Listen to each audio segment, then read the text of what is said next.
Big boss second innings ಆರಂಭವಾಗಿದೆ. ದಿನದಿಂದ ದಿನಕ್ಕೆ ರೋಚಕತೆ, ಕುತೂಹಲ ಎಲ್ಲವೂ ಕೂಡ ಜಾಸ್ತಿ ಆಗ್ತಿದೆ. ಬ್ಯಾಕ್ ಟು ಬ್ಯಾಕ್ ಸರ್ಪ್ರೈಸ್ ಇದೆಯಂತೆ. ಆ ಸರ್ಪ್ರೈಸ್ ಏನು ಎನ್ನುವಂತ ಕ್ಯೂರಿಯಾಸಿಟಿ ಪ್ರತಿಯೊಬ್ಬರಲ್ಲೂ ಕೂಡ ಇದೆ.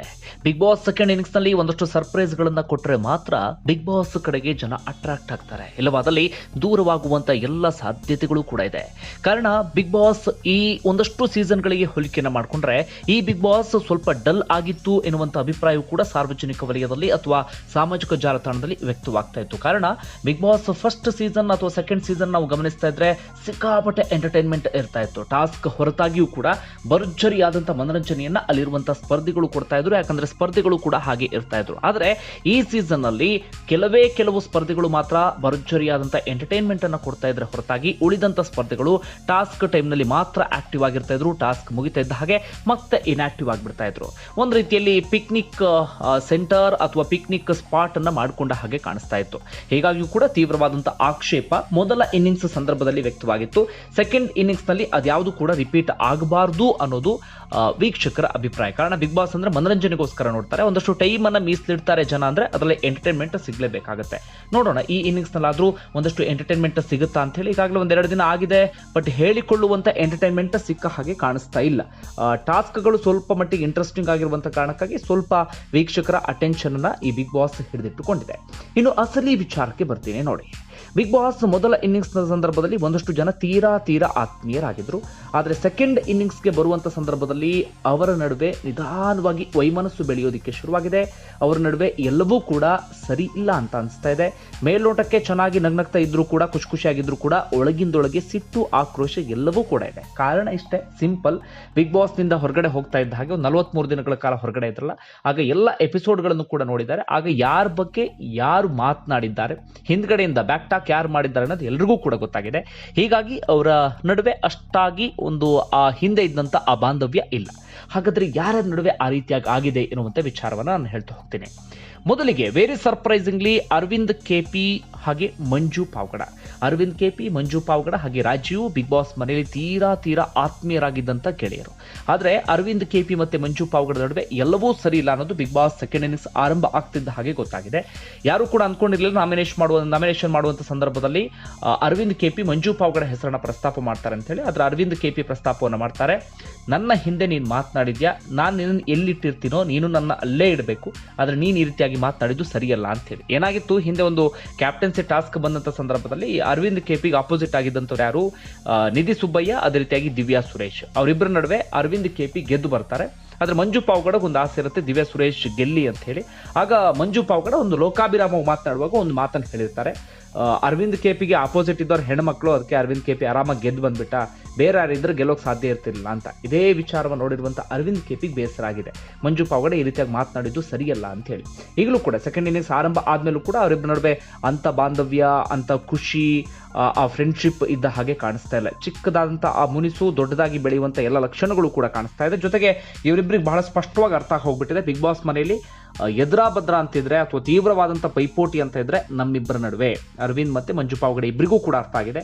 ನಾವಿನ್ನ ಫ್ರೆಂಡ್ಶಿಪ್ ಮಾಡ್ಕೊಂಡು ಆರಾಮಾಗಿ ಕೂತ್ಕೊಂಡಿರೋದು ಸಾಧ್ಯ ಇಲ್ಲ. ನಾವಿಬ್ರು ಗುದ್ದಾಡಬೇಕು, ಹೋರಾಡಬೇಕು. ಆಗ ಮಾತ್ರ ಇಬ್ಬರಲ್ಲಿ ಒಬ್ರು ವಿನ್ ಆಗೋದಿಕ್ಕೆ ಸಾಧ್ಯ ಅನ್ನೋದು ಅವರಿಬ್ಬರಿಗೆ ಬಹಳ ಸ್ಪಷ್ಟವಾಗಿ ಅರ್ಥ ಆಗಿದೆ. ಹೀಗಾಗಿ ಅವರಿಬ್ಬರ ನಡುವೆ ಗುದ್ದಾಟ ಆರಂಭ ಆಗಿದೆ. ನೋಡೋಣ ಈ ಗುದ್ದಾಟ ಎಲ್ಲಿವರೆಗೆ ಹೋಗಿ ತಲುಪುತ್ತೆ, ಇಬ್ಬರಲ್ಲಿ ಯಾರು ಬಿಗ್ ಬಾಸ್ ಟ್ರೋಫಿಯನ್ನು ಎತ್ತಿಡ್ತಾರೆ ಅಥವಾ ಇವರಿಬ್ಬರನ್ನು ಓವರ್ಟೇಕ್ ಮಾಡಿ ಮುಂದೆ ಯಾರಾದ್ರೂ ಬರ್ತಾರ ಅಂತ ಹೇಳಿ. ಒಟ್ಟಾರೆಯಾಗಿ ಉತ್ತಮ ಸ್ನೇಹಿತರಾಗಿದ್ದಂಥವ್ರು ಬಿಗ್ ಬಾಸ್ ಮುಗಿದು ವಾಪಸ್ ಬರ್ತಾ ಇದ್ದ ಹಾಗೆ ಸ್ವಲ್ಪ ಮಟ್ಟಿಗೆ ಅವರಿಬ್ಬರ ನಡುವೆ ಬಿರುಕು ಕಾಣಿಸ್ತಾ ಇದೆ. ನೋಡೋಣ ಈ ಬಿರುಕು ದೊಡ್ಡದಾಗುವಂತೆ ಲಕ್ಷಣಗಳು ಕೂಡ ಕಾಣಿಸ್ತಾ ಇದೆ.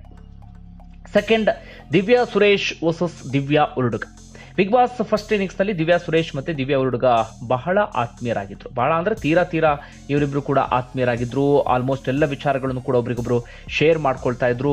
ಬಹುತೇಕ ಸಂದರ್ಭದಲ್ಲಿ ಇಬ್ರು ಕೂಡ ಒಟ್ಟಿಗೆ ಇರ್ತಾ ಇದ್ರು. ಒಂದೊಳ್ಳೆ ಬಾಂಡಿಂಗ್ ಇತ್ತು. ಸಾಕಷ್ಟು ಸಂದರ್ಭದಲ್ಲಿ ಅವರಿಬ್ರು ಕೂಡ ಶೇರ್ ಮಾಡ್ಕೊಂಡಿದ್ರು, ನಮ್ಮಿಬ್ಬರ ನಡುವೆ ಒಂದೊಳ್ಳೆ ಬಾಂಡಿಂಗ್ ಇದೆ ಹಾಗೆ ಹೀಗೆ ಅಂತ ಹೇಳಿ.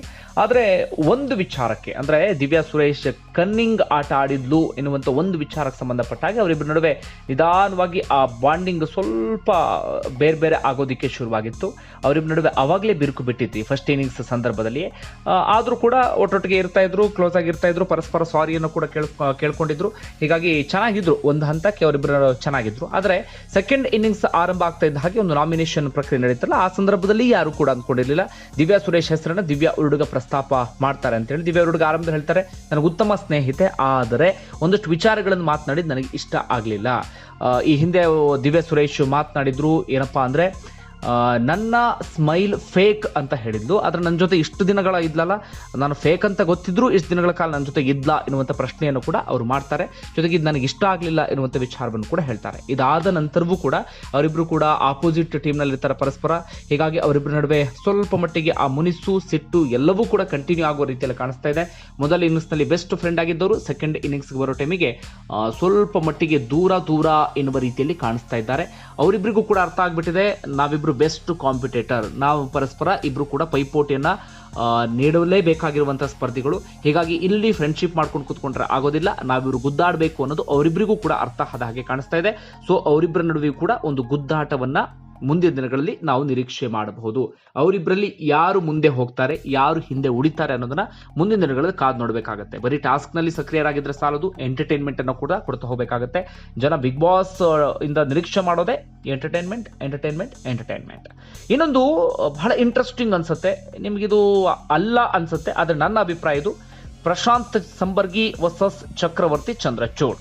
ಹೌದು, ಮೊದಲ ಇನ್ನಿಂಗ್ಸ್ ಸಂದರ್ಭದಲ್ಲಿ ಇವರಿಬ್ರು ಕೂಡ ಬಹಳ ಆತ್ಮೀಯರಾಗಿದ್ರು, ಆಲ್ಮೋಸ್ಟ್ ಇಬ್ರು ಕೂಡ ಒಟ್ಟಿಗೆ ಕಾಣಿಸ್ಕೊಳ್ತಾ ಇದ್ರು. ಆದ್ರೆ ಬಿಗ್ ಬಾಸ್ಗೆ ಬರೋಕು ಮುನ್ನ ಇವರಿಬ್ರೇನಂತ ಉತ್ತಮ ಗೆಳೆಯರಲ್ಲ. ಸೈದ್ಧಾಂತಿಕವಾಗಿ ಇವರಿಬ್ರಿಗೂ ಕೂಡ ಸಾಕಷ್ಟು ಸಂಘರ್ಷ ಹೊರಗಡೆ ನಡೀತಾನೆ ಇರ್ತಿತ್ತು. ಸಾಕಷ್ಟು ಪ್ಯಾನಲ್ ಡಿಸ್ಕಷನ್ಗಳಲ್ಲೂ ಕೂಡ ಪರಸ್ಪರ ಇಬ್ರು ಕೂಡ ಎದ್ರ ಬದ್ರ ಬಡಿದಾಡ್ತಾ ಇರ್ತಿದ್ರು.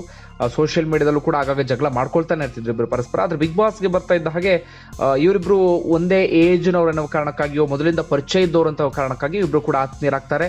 ಪ್ರಶಾಂತ್ ಸಂಬರ್ಗಿ ಮತ್ತೆ ಚಕ್ರವರ್ತಿ ಚಂದ್ರಚೂಡ್ ಒಂದಷ್ಟು ತಂತ್ರಗಳನ್ನು ಹೆಣೆಯುವಂತ ಕೆಲಸವನ್ನ ಮಾಡ್ತಿರ್ತಾರೆ. ಬಿಗ್ ಬಾಸ್ನ ಇತರ ಸ್ಪರ್ಧಿಗಳು ಇವರಿಬ್ಬರನ್ನ ಸ್ವಲ್ಪ ಮಟ್ಟಿಗೆ ದೂರನೇ ಇಟ್ಟಿರ್ತಾರೆ. ಒಟ್ಟಾರೆಯಾಗಿ ಬಿಗ್ ಬಾಸ್ ನಲ್ಲಿ ದಿ ಬೆಸ್ಟ್ ಫ್ರೆಂಡ್ಸ್ ಅಂತ ಕರ್ಸ್ಕೊಳ್ತಾ ಇರ್ತಾರೆ. ಬಿಗ್ ಬಾಸ್ ಮನೆಯಿಂದ ಹೊರಗಡೆ ಬಂದ ನಂತರವೂ ಕೂಡ ಇವರಿಬ್ರು ಒಟ್ಟೊಟ್ಟಿಗೆ ವಿಡಿಯೋ ಕಾಲ್ನಲ್ಲಿ ಮಾತನಾಡೋದಾಗಿರ್ಬಹುದು, ಬೇರೆ ಬೇರೆ ರೀತಿಯಲ್ಲೂ ಕೂಡ ಗುರ್ತಿಸ್ಕೊಂಡಿರ್ತಾರೆ. ಆದರೆ ಹೊರಗಡೆ ಬಂದಂಥ ಸಂದರ್ಭದಲ್ಲಿ ಚಕ್ರವರ್ತಿ ಚಂದ್ರಚೂಡ್ ಒಮ್ಮೆ ಇಂಟರ್ವ್ಯೂ ಕೊಡೋ ಸಂದರ್ಭದಲ್ಲಿ ಪ್ರಶಾಂತ್ ಸಂಬರ್ಗಿ ಬಗ್ಗೆ ಆಕ್ರೋಶ ಹೊರಹಾಕಿರ್ತಾರೆ. ಪ್ರಶಾಂತ್ ಸಂಬರ್ಗಿ ನನ್ನ ಬಗ್ಗೆ ಏನೇನೋ ಮಾತನಾಡ್ತಾ ಇದ್ದಾನೆ, ಇದು ಸರಿ ಇರಲ್ಲ, ಹಾಗೆ ಹೀಗೆ ಅಂತ ಹೇಳಿ. ಇನ್ನು ಬಿಗ್ ಬಾಸ್ಗೆ ಬರ್ತಾ ಇದ್ದ ಹಾಗೆಯೂ ಕೂಡ ಒಂದಷ್ಟು ಜನರ ಜೊತೆ ಮಾತನಾಡುವಾಗ ಚಕ್ರವರ್ತಿ ಚಂದ್ರಚೂಡ್ ಹೇಳ್ತಾರೆ, ಪ್ರಶಾಂತ್ ಸಂಬರ್ಗಿನ ನಾನು ಬೆಸ್ಟ್ ಫ್ರೆಂಡ್ ಅಂತ ಅಂದ್ಕೊಂಡಿದ್ದೆ, ಬಟ್ ಆತ ಬಾಯಿಯಲ್ಲೇ ಬೇದಿ ಮಾಡ್ತಾ ಇದ್ದಾನೆ, ನನ್ನ ಬಗ್ಗೆ ಮನಸ್ಸಿಗೆ ಬಂದ ಹಾಗೆ ಏನೇನೋ ಹೇಳ್ಬಿಟ್ಟಿದ್ದಾನೆ ಹೊರಗಡೆ, ನಾನು ಬೆಸ್ಟ್ ಸ್ನೇಹಿತ ಅನ್ಕೊಂಡಿದ್ದೆ, ಆದರೆ ಈ ರೀತಿ ಮಾಡ್ತಾನೆ ಅಂತ ನಾನು ಅಂದ್ಕೊಂಡಿರ್ಲಿಲ್ಲ, ಹಾಗೆ ಹೀಗೆ ಅಂತ ಹೇಳ್ತಾರೆ. ಜೊತೆಗೆ ಪ್ರಶಾಂತ್ ಸಂಬರ್ಗಿ ಬಗ್ಗೆಯೂ ಕೂಡ ಒಂದಷ್ಟು ದೂರನ್ನ ಹೇಳುವಂತ ಕೆಲಸವನ್ನ ಚಕ್ರವರ್ತಿ ಚಂದ್ರಚೂಡ್ ಮಾಡ್ತಾರೆ. ಅಂದ್ರೆ ಇವರಿಬ್ರು ಮೇಲ್ನೋಟಕ್ಕೆ ಉತ್ತಮ ಗೆಳೆಯ ರೀತಿಯಲ್ಲಿದ್ದಾರೆ, ಒಟ್ಟಿಗೆ ಕುತ್ಕೊಳ್ತಾರೆ, ಒಟ್ಟಿಗೆ ಹೇಳ್ತಾರೆ, ಎಲ್ಲವೂ ಕೂಡ ಓಕೆ. ಆದ್ರೆ ಒಳಗಿಂದೊಳಗೆ ಅವರಿಬ್ಬರ ನಡುವೆಯೂ ಕೂಡ ಒಂದು ವೈಮನಸ್ಸು, ಬಿರುಕು ಎಲ್ಲವೂ ಕೂಡ ಶುರುವಾಗಿದೆ. ಹಾಗೆ ಅವರಿಬ್ಬರಿಗೂ ಕೂಡ ಅರ್ಥ ಆಗಿದೆ, ಈ ಮನೆಯಲ್ಲಿ ಎದುರಾ ಬದ್ರ ಅಂತ ಆದ್ರೆ, ತೀವ್ರ ಪೈಪೋಟಿ ಅಂತ ಆದ್ರೆ ನಮ್ಮಿಬ್ಬರ ನಡುವೆ, ಯಾಕಂದ್ರೆ ಒಂದೇ ಏಜ್ ಗ್ರೂಪ್, ಅದೇ ರೀತಿಯಾಗಿ ಈ ಸೈದ್ಧಾಂತಿಕ ಸಂಘರ್ಷ ಅದೆಲ್ಲವೂ ಕೂಡ ಇರುವಂತ ಕಾರಣಕ್ಕಾಗಿ ನಮ್ಮಿಬ್ಬರ ನಡುವೆ ಪೈಪೋಟಿ ಇದೆ ಅಂತ ಹೇಳಿ ಸೊ ಫ್ರೆಂಡ್ಶಿಪ್ ಮಾಡ್ತಾ ಕುತ್ಕೊಂಡ್ರೆ ಆಗೋದಿಲ್ಲ, ನಾವಿಬ್ರು ಗುದ್ದಾಡಬೇಕು ಅನ್ನೋದು ಅವರಿಬ್ಬರಿಗೂ ಕೂಡ ಅರ್ಥ ಆಗಿದೆ. ಇನ್ನು ಉಳಿದಂತೆ ಫಸ್ಟ್ ಇನ್ನಿಂಗ್ಸ್ ನಲ್ಲಿ ಕ್ಲೋಸ್ ಇದ್ದಂತ ವೈಷ್ಣವಿ, ರಘುಗೌಡ ಅವರಿಬ್ಬರ ನಡುವೆ ಆತ್ಮೀಯತೆ ಮುಂದುವರೆದಿದೆ.